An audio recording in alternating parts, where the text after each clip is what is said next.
All right, so now we're looking at the Lightboard here in the mini studio, and it's pretty straightforward on how to use it. Conveniently, the faders for the various lights are labeled here for you. So as you can see, fader number 1 and 2 and 3 are for the various fill lights that are in front and above you. Fader number 4 are for the two lights that will light up the green screen behind you.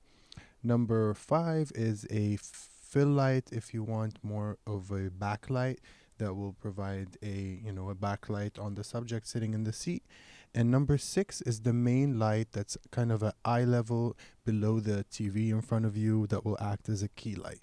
So the way this works is the first thing you need to do is raise the master fader, as this fader will control all of the faders. So if this is down, no lights will be turned on. So make sure that this is turned all the way up, and then we can kind of start lighting ourselves up. So I'm going to show you in a second on the TriCaster when I have a seat and where the host would sit, how we would kind of set up the various lights, right?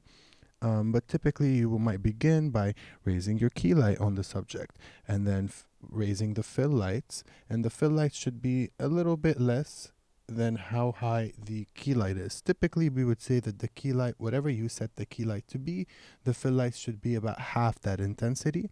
And then the backlight, which for us is fader number 5, should be less than even the fill lights.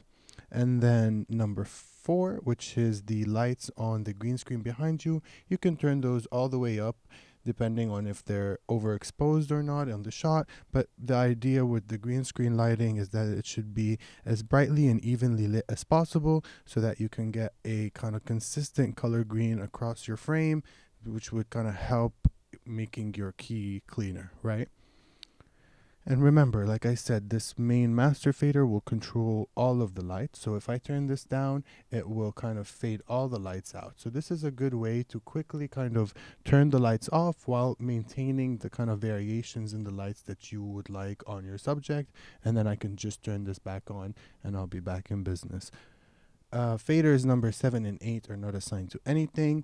You should make sure that you are not kind of clicking on any of these toggles, as it might make the lights behave a little weirdly. If you notice that the lights are kind of flashing on and off at a specific rate, it's probably because you kind of toggled one of these. All of these buttons should be turned off except for the last one, the memory one, and then the speed knob should be turned all the way down. Most of the time this should be left as is, but in case somebody messed with it before you came into the studio, that's how to kind of reset these settings so that the lights behave correctly. So now let's try to do some lighting on myself here in the mini studio. I'm going to begin by raising my key light, which is the front light on fader number 6. I'm going to raise it until I'm satisfied with the amount of light on my face, not too much so that I'm overexposed. Now I'm going to raise my faders 1, 2, and 3 on the light board to fill in my shadows that you can see on the top of my head. Since the key light is directly on eye level, the shadows it creates are a little bit above my head. So as I raise these faders, you'll see that it starts to fill in some of the shadows on my face. Next, I'm going to raise the fader number 5, which controls the backlight on me. If I turn this all the way, you can see very clearly what it does here on my hair.